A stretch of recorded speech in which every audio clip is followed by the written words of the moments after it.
Come listen to my story and listen to it well. I'll tell you of a great man who served his country well. His name was Daniel Boone and he wore a coonskin hat.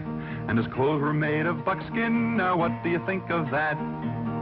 Dan was born in Pennsylvania in 1734, in colony days before the Revolutionary War. He was famous as a hunter while he was still a boy, and the hours he spent in the forest, they were his greatest joy. Did you hear that? That was Daniel Boone with his long rifle out hunting a bear. Listen.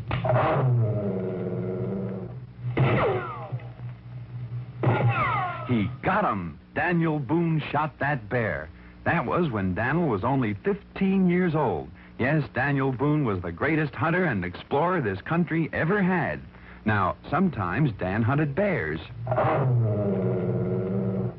And sometimes wildcats.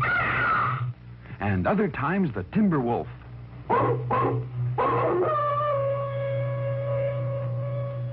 Daniel Boone loved to explore, too, and he was one of the first pioneers to see the Blue Ridge Mountains and the bluegrass region of Kentucky. Oh, Daniel knew the forest, he knew the forest well, the mountains and the rivers and where the animals dwell. He was handy with a rifle and with a hunting knife, and he loved the open spaces, the cleanest kind of life. Of course, there were other dangers in the forest in those days besides wild animals.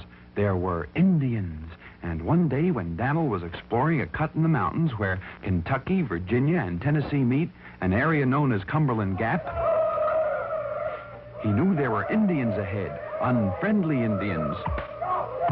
Quickly, Daniel turned around and silently he cut back on his own trail, but the Indians were behind him, too. Dan was surrounded. Dan fought like a wildcat, but the odds were just too great. He was captured and taken to the Indians' camp. The Indians knew Daniel's reputation, and they tied him to a tree post to prevent his escape. That night, when the Indians were asleep, Dan found a sharp piece of bark right back of where his hands were tied. Slowly and painfully, he rubbed the leather cord against the bark until at last he was free. Then, as quiet as a cat, he escaped. The Indians followed, but Daniel covered ground so fast that he left their swiftest runners behind. He covered 160 miles on foot in 4 days, and he met his friends, settlers from back east at Cumberland Gap. During the Revolutionary War, Dan was a major in the American Army, and his great knowledge of forestry and wood lore came in handy when he fought the British and the Indians on the British side. But he was friendly to many Indians because Daniel was a fair man to red men and to white, and he never used his rifle unless he had to fight. He didn't like big cities, he kept on moving west, and he helped to build our country and tame the wilderness. When the Revolutionary War was over, Dan kept heading west until he made his final home in Missouri.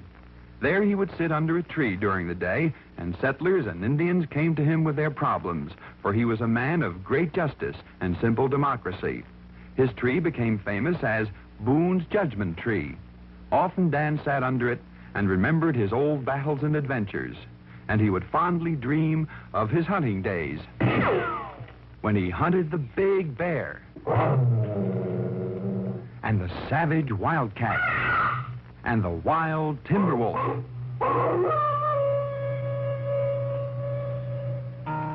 And now you've heard my story, there is no more to tell. The story of Daniel Boone, who served his country well. His clothes were made of buckskin and he wore a coonskin hat.